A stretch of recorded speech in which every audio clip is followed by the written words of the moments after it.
जरा सोचिए क्या होगा जब एक बिलियनियर्स को उसके ही देश में विदेशी लोग आकर किसी होटल में घुसने न दें। साल 1898 में एक आदमी जिसका नाम था जमशेदजी टाटा बॉम्बे में बने वाटसन होटल में बहुत ही डार्क बेइज्जती करके बाहर कर दिया था। वाटसन के बाहर लगी बोर्ड पर लिखा था कि होटल में केवल अंग्रेजों और कुत्तों को घुसने की इजाजत है। मतलब हिंदुस्तान के लोगों को कुत्तों से भी बदतर मानते थे।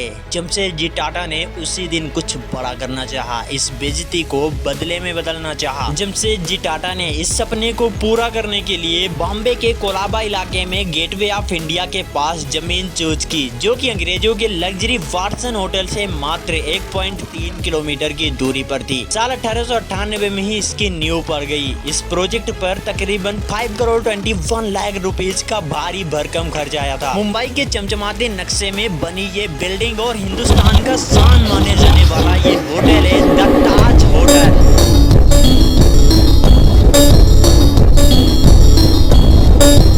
इस सपने को पूरा करना आसान नहीं था। होटल की जमीन को चुनने से लेकर उसकी आर्किटेक्चर तक हर एक चीज पर बारीकी से नजर रखना पड़ता था। इंडो सार्वजनिक और एडवर्डियन शैली पर बसे इस होटल पर कई साल तक काम चला। जमशेदजी टाटा खुद इसके निर्माण के लिए पेरिस और डसेल्डोर्फ से बेहतरीन फर्नीचर लेकर आए। आखिरकार 16 दिसंबर 1903 को ताजमहल पैलेस होटल आम मेहमानों के लिए खोल दिया गया। इस होटल के बालरूम के पिलर्स पेरिस से मंगवाए गए थे और इसका डिजाइन इंडियन और यूरोपीय कला का बेहतरीन मिक्सचर है। ये देश का पहला ऐसा होटल था जिसमें इलेक्ट्रिसिटी, अमेरिकन लिफ्ट और टर्किश बाथ जैसी सुविधाएं थी। ये सिर्फ एक लग्जरी होटल नहीं रहा। जब भारत को आजादी मिली तो कई ऐतिहासिक फैसले और बैठकें इसी होटल में हुई। देश के बड़े बड़े दिग्गजों से लेकर हॉलीवुड और बॉलीवुड के सुपरस्टार्स और दुनिया भर के शाही मेहमान ताज में ठहरने को अपनी शान समझने लगे। जब आप ऐतिहासिक ताज पैलेस की तरफ देखते हैं तो उसके ठीक बगल में एक ऊंची समकालीन इमारत दिखाई देती है। यह है द ताज महल टावर। साल 1972 में खुली ये नई विंग पुरानी हेरिटेज बिल्डिंग के साथ मिलकर इस पूरे लग्जरी कॉम्प्लेक्स का निर्माण करती है।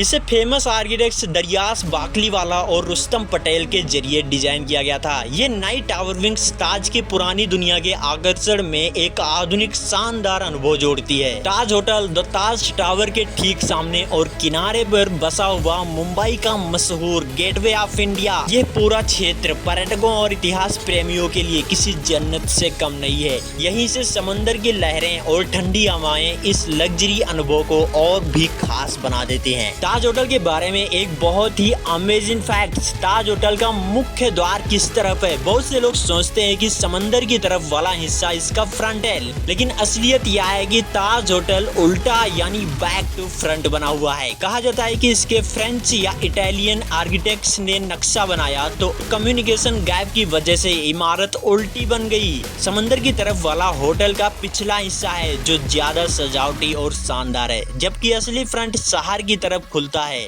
याद कीजिए 26 नवंबर 2008 की वो काली रात जब पाकिस्तान से आए आतंकवादियों ने मुंबई को दहला दिया। ताज होटल में कई दिनों तक आतंकियों और सुरक्षा बलों के बीच खूनी जंग चली। इस घटना ने पूरे देश को हिलाकर रख दिया था। जब आतंकी इस होटल में घुसे तो उन्हें लगा कि किसी आम मॉडर्न बिल्डिंग की तरफ सीधे कॉरिडोर से हर कमरे में पहुंच जाएंगे, लेकिन ताज का हेरिटेज आर्किटेक्चर बिल्कुल अलग था। होटल के अंदर लंबे लंबे खंभे और गुंबद और नॉन लीनियर गलियारे। जब आतंकी किसी हॉलवे में लेफ्ट या राइट मुड़ते तो उन्हें एक जैसे दिखने वाले कई दरवाजे और कमरे मिलते।